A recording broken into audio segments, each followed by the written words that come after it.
Hey guys, let me try that again. We're going to get started here in just a little bit. We'll start with best-selling author and former special operator Brad Taylor again to preview his soon-to-be released book. Try that again. We're going to get started called Dead Man's Hand. A little bit. So stand by. We'll start with best-selling author and former special operator Brad Taylor again to preview his soon-to-be released book. Try that again.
Brad Taylor, good to see you. You're on mute, sir.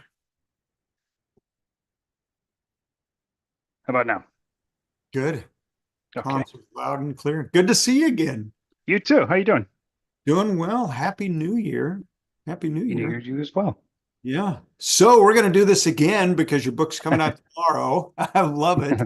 Um, so I'm just going to do a quick intro so everybody that's watching live, they know who you are. So I'm going to give a little bit of background of who you are. But for those who are watching live, welcome to the Military Wire. I'm Mike Schindler, the host of the Military Wire, where we interview some of America's top military experts, best-selling authors, people who have served this country in uniform, to kind of tap their expertise and knowledge, skill sets in hopes that you, the listener, can learn something from this. And in this case, with Brad Taylor, best-selling author Brad Taylor, who's got the Pike Logan series, sold over 3 million copies, former special operator, an amazing story. If you haven't seen past interviews with Brad, you need to check those out.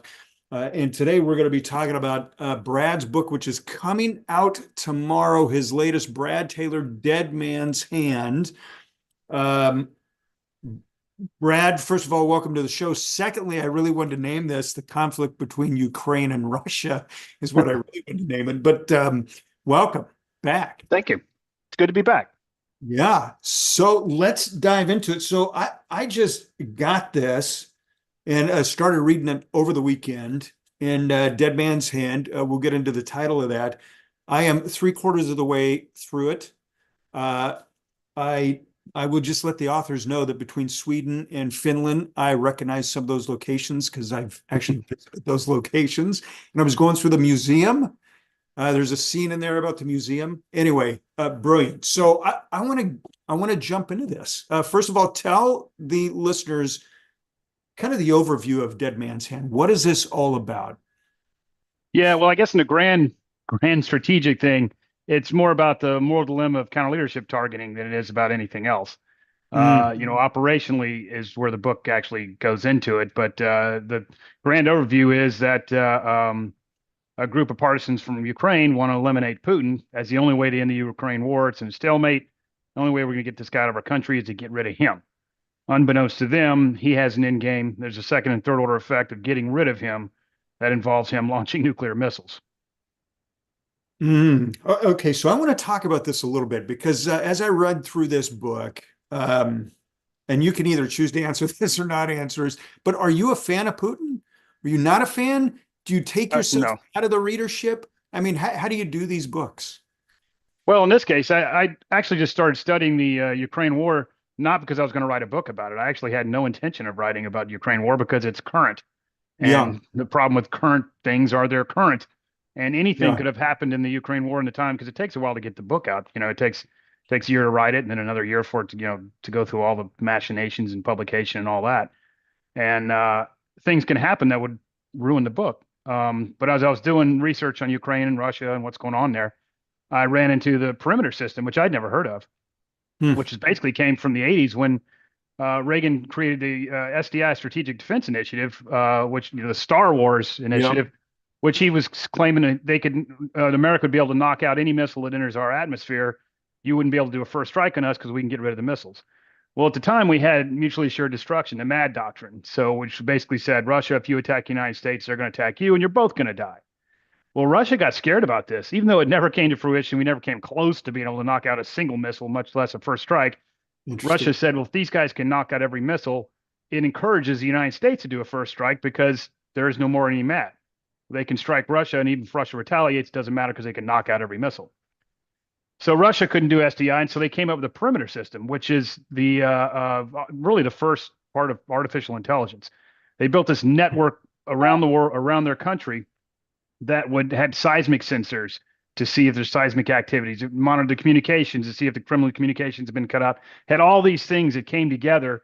And if all the conditions were met, then the computer said there was a first strike and everybody's gone, in which case the missiles would launch on their own. It was called a perimeter system by the USSR. We called it the dead hand. And that thing still exists in Russia.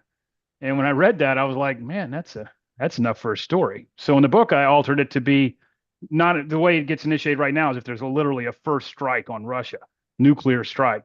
And in the book, Putin changes it to mean me personally, if something happens to me, these missiles are going. And he's doing it as a protection against himself.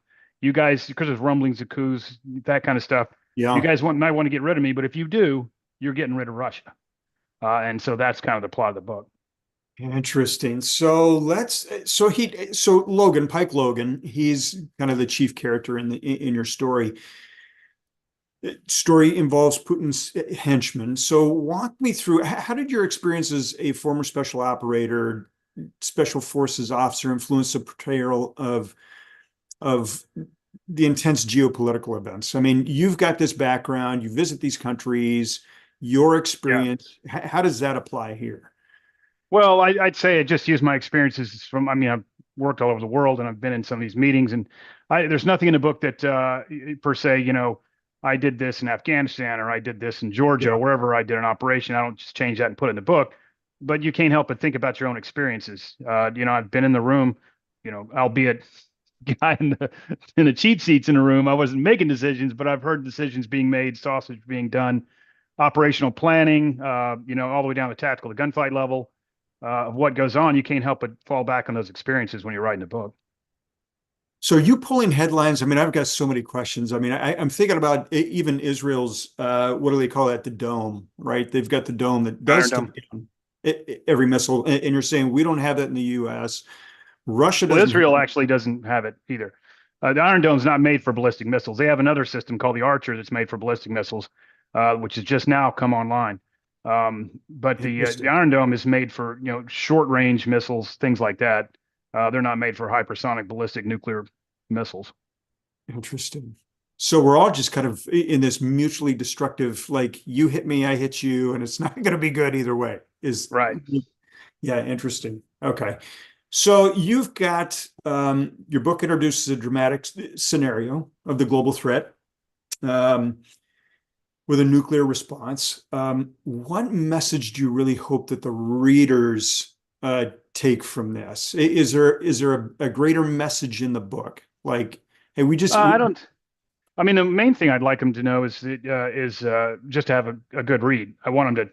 If I okay. get an email that says, I didn't get any sleep last night, thanks a lot, then I'm perfectly pleased. So I don't. There's no overarching message other than that uh, geopolitics is messy. It's not clean cut. It's too often you have these bumper sticker answers you see on the news. For instance, Yeah. we're getting rocketed in Iraq right now from Iranian-backed militias. Well, we Hmm. should just blow them all up. I mean, there's a binary choice. We're just cowards because we won't blow them up. There's a lot more that goes into that. We're inside a foreign country, a sovereign country that's invited us to be there. And I always, when people ask me these questions, I always say, well, just reverse it to the United States. Say, just say that we had a bunch of Iraqis at a base here, and there's a bunch of people in America didn't like them and launched a rocket at them, and then they blew up a city inside the United States. How would that go over? So, I Yeah. mean, we're not the 800-pound gorilla and just run around. We're there. And the reason they're launching those rockets is they want us to leave Iraq. If we leave Iraq, then Iraq falls under the sway of Iran. Iran now has a land bridge into Syria. From Syria, they can outfit Hezbollah in Lebanon. Right now, we're the thing stopping them. So they say we need to get rid of the Americans. How do we get rid of Americans? We'll launch rockets at them. If they launch rockets back, it's two things are going to happen. One, the Iraqis are going to say, get out of my country. Or two, the American population is going to say, let's leave that country. They win either way. So it's not just a simple question of, let's get our big tomahawks on and go chopping scalps. So second and third order effects are really instrumental in any decision making, especially with these geopolitical events. How do is there a way that we really educate the population on it? Is it even really important to even educate the population on it? No, I absolutely think it's important to educate the population because I mean, we're one of the few nations on earth where the civilian control of the military is sacrosanct, and the Yeah. civilian control of our government is through the population. So I definitely think we should educate them on it because it's not happening right now. You just got a bunch of bumper stickers running around. Second and third order effects are actually pretty, when you're talking counter leadership targeting, and whether it's state group like Hezbollah or a state group like Putin, there's always second and third order effects. And Yeah. we do those strategies for two specific reasons. And by that, I mean, if you had actually ulterior goals and you're not just John Hinckley out there because you love Jodie Foster, but you have an actual goal, you're going to do it either for dislocation, which means this guy that you're getting rid of has some kind of unique martial skill. And if I get rid of him, that'll help me win the conflict, whatever that conflict is. Soleimani is a good example of dislocation. We took out the head of the Quds force 3 years ago this month in Baghdad. He was in the Iranian Quds force. Mm. He was pretty much a genius. We got rid of him, so we hope that helps. The other reason you'll do it is for replacement, in which case you're trying to get rid of this guy because you know the guy that's going to take his place is more amenable to your views. Yeah. So if you think about Hitler in World War II, the German high command was trying to get rid of Hitler because they wanted to get peace. And if they'd gotten rid of Hitler, then somebody would have sued for peace. That's kind of a replacement strategy. The problem with both of those is there's always second and third order effects. So, for instance, Nasrallah is running Hezbollah right now in Lebanon. It's a pretty good commander of Hezbollah. In Mm. 1992, Israel killed the commander of Hezbollah and assassinated him, did a counter leadership strike on him. And Nasrallah took over. So the first second order effect you got to look at is who's taken over. Nasrallah turned out to be a heck of a lot better than the guy they killed. He's got more rockets. He's got 40% of the parliament of Lebanon. He's got all kinds of stuff. Hezbollah has become a force because they assassinated the first guy and Nasrallah took over. So there's Mm. always second and third order effects you've got to take into account. And the book itself, Dead Man's Hand, is kind of takes that to the ultimate degree. We Yeah. look at it, we're going to get rid of this guy, and that'll be the end of it. Now there's a second order effect. If you get rid of him, he's going to launch a bunch of nuclear missiles. And you've got to take all that into account. I mean, for instance, we did Libya during the Arab Spring, and it was like, we're going to get rid of Gaddafi. We're going to get rid of Gaddafi. And that's going to be just a wonderful thing. Well, now Libya is a terrorist haven. It's a Yeah. mecca for terrorism. It's a complete mess. And we didn't think about that. We're like, this thing ends when we get rid of Gaddafi. No, it actually just started when you got rid of Gaddafi. Well, so who has the final sign off on this? I mean, you've got, certainly in the military, we train a bit on second and third order effects. Our politicians, obviously, maybe they need more schooling in this area, but they're being advised by military council. How do we just miss that? Do we not? Is it really, I'll tell you, Brad, we just don't know what we don't know? I mean, is I'll that? tell you that when I saw that, I followed the Libya thing all the way when it was going on, just to use as a Yeah. case study. And Yep. Robert Gates was Secretary of Defense at the time, and he was saying, no, no, no, we should not be doing this. No, no, no. The Obama administration said, yes, yes, yes. Although they said on the surface, we're not trying to get rid of Gaddafi. That's not the end state. Well, Yeah. when you do a no-fly zone and the rebels are running amok, the only thing that's stopping them is Gaddafi's air power. He's going. I mean, that's what happened. Sure Yeah. enough, the rebels caught him and killed him, beat him up right there in the street, got video of him getting beat up. And, then Hillary Clinton gets as Secretary of State, says, we came, we saw, he died. Yay. And then we Yeah. left Libya, and it's a complete mess. Yeah. Interesting. So for those viewers that don't know who Hinckley and Jodie Foster are, Jodie Foster, actress, Hinckley, he attempted to assassinate President Ronald Reagan back in the day. I totally remember that so well. So how do you approach this character development? I mean, this is such a high action, high output book. Brad, I got to say that I love this. I mean, I feel like I'm reading the headlines right now, honestly, which makes me think, okay, how are they not consulting with you? That's number one. Number two, but how do you do the character development? Is this just an amalgamation of people that you've served with over time? Well, it is with when you're talking about the people in the task force themselves. Yeah. Obviously I pick and choose and develop the characterizations there. But when you're talking about the antagonist, Putin's kind of a known quantity. I've read a lot Yeah. about him. I can't psychoanalyze him, and you can only read open source for what I know.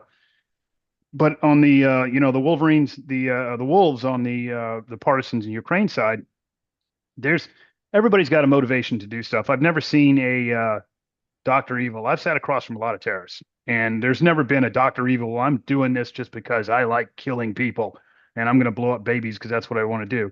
They think they're the good guy. They think they're doing the good thing. There's Interesting. a reason why they're doing this.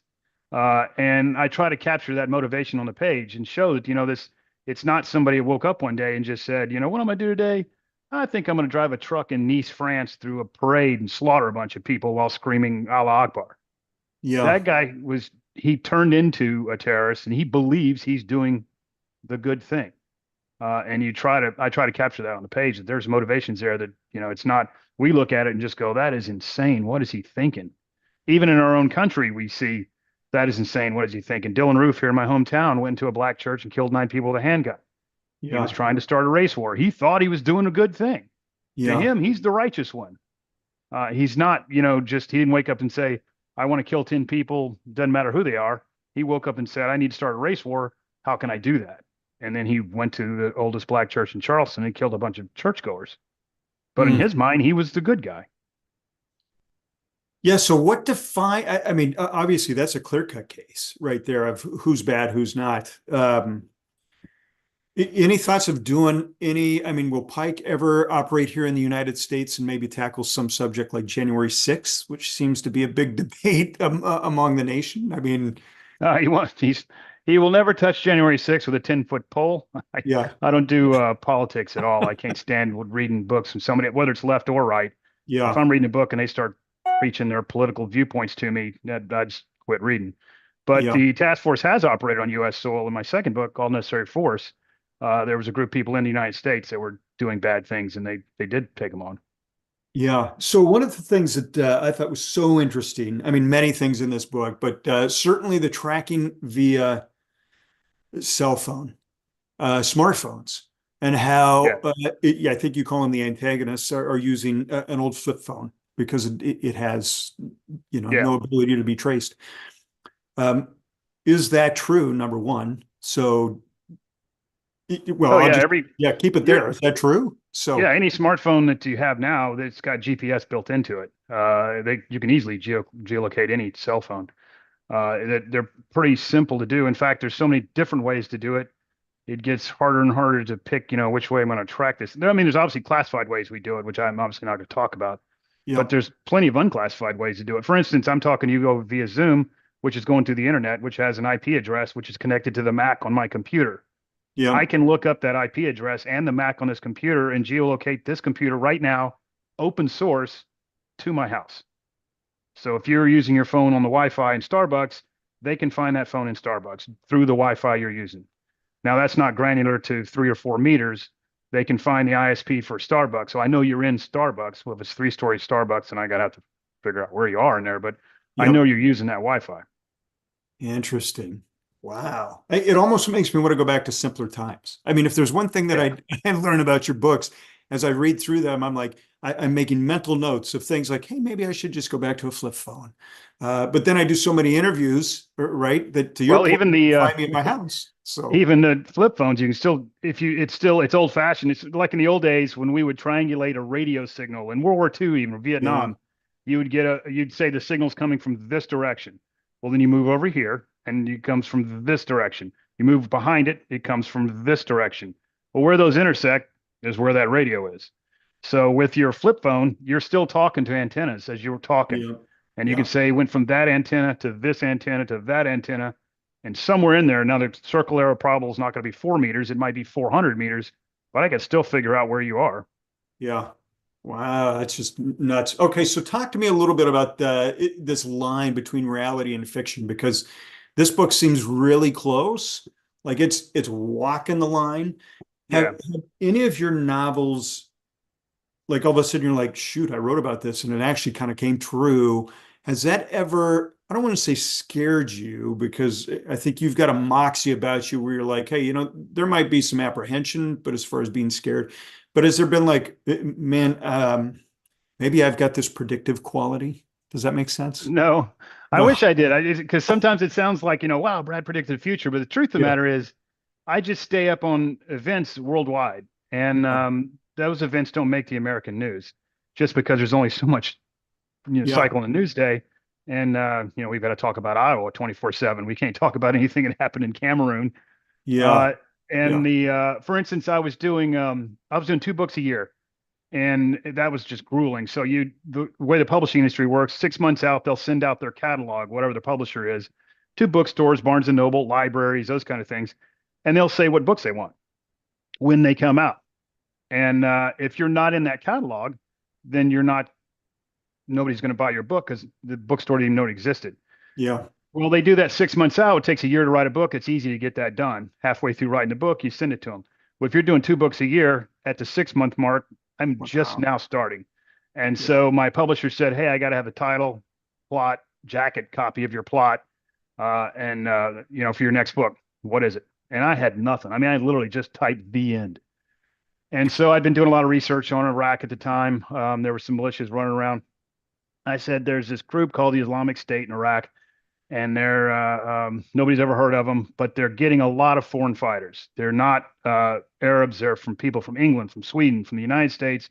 Are going over there and they're turning into terrorists. And I think that's a pretty big threat. If somebody had a blue passport, American passport, blonde-haired, blue-eyed guy got indoctrinated into Islamic State, he would be able to travel anywhere in Europe and blow anything up he wants to, and that's what I'm going to write about. And I told him, it's kind of low hanging fruit. Sorry, I don't have a lot there. Well, halfway through writing that book, Islamic State became ISIS, took over Mosul, took over most of Iraq, took over 40% of Syria. We're lopping heads off, burning people at the stake, burning a Jordanian pilot. Now everybody had heard about him. And, I looked like a genius, but it's not Yeah. because, I didn't predict that. They'd been running around since I was in Iraq. They just then became something, much bigger. And so that, I looked prescient. It's like, wow, Brad really knows how this is going on. I actually was afraid at the time. I was like, oh my God, we're going to wipe them out. The book's ruined. you know? Yeah, interesting. Wow. So what about AI? I'm going off script a little bit here, but deep fake is, I mean, it's getting better Yeah. and better. I mean, you start looking at things like Unreal Engine or Midjourney and what we can Yeah. do and how we can make, fake people look real. We can look scenarios look pretty real. Is that gonna play into any of your future writings, do you think? I mean, is Pike gonna have to deal with Actually, that? well, like I say, I like to be on the cutting edge. Yeah, yeah. American Trader 2 books ago, that the entire book was about that. It's about the elections in Taiwan using deep fakes to sway the election and also artificial intelligence for the defense of Taiwan that the Russians were manipulating so that they could convince the Taiwanese that something was happening that was not happening by using artificial intelligence.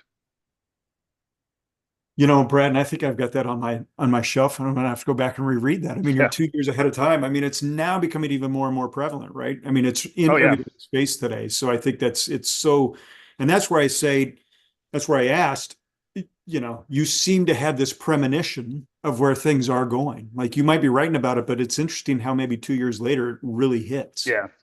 Yeah. And So I think it's really getting artificial intelligence going to be more and more, well, it's obviously going to be more and more prevalent on the battlefield, but it's going to be more and more of a moral dilemma. There's an ethical component to artificial intelligence is when do you take the man out of the loop and let the artificial intelligence determine what a target is? And right now, people say that there's always a man in the loop. Nobody will ever shoot a missile. It'll be a man pushing the button for the missile to go off. yeah, But it's artificial intelligence that's telling the man that's a target. So, I mean, we've almost come to it already. So, if artificial intelligence runs around, does all its nodes, whatever it's been trained to do, and it says, okay, walks like a duck, quacks like a duck, that's a duck, shoot it. And it may be a duck, it may not. And yeah. so we say still a person in the loop has control, but he's still getting all his feeds from AI. If AI says it's a duck, I guess I'll shoot it. Interesting. Yeah, wow. Boy, the things that we're going to have to face here, even in the next decade. It reminds me of War Games, if you remember that 1984. Yeah, I think, actually, that was yeah, a Depression movie. It really was. yeah, yeah, like War Games. I mean, it was, yeah, pretty amazing. So, Brad, so the book comes out tomorrow, Yeah. uh, right? So this book comes out tomorrow, Dead Man's Hand, January 23rd. You can get it all over the place. Where can they find you? Where can they follow you? How do people stay in touch with you? Yeah, I'm on almost all social media, and all of the handles are Brad Taylor Books. So Brad Taylor Books on Facebook. My website is bradtaylorbooks.com. And if they want to read an excerpt of any of the books I've written, including Dead Man's Hand, they're up there for free. Brad Taylor Books on Twitter, Brad Taylor Books on Instagram. So Brad Taylor Books is basically it. And you can get the book, as they say, anywhere fine books are sold. No, I love it. I love it. Brad, always a joy to have you on the show. Thank you for investing your time. Thanks for writing great material. It's very good. And I highly recommend, I love it when Brad's publicist reaches out. I'm always like, yes, I'm a huge Brad Taylor fan. How you write it just captivates me, pulls me in.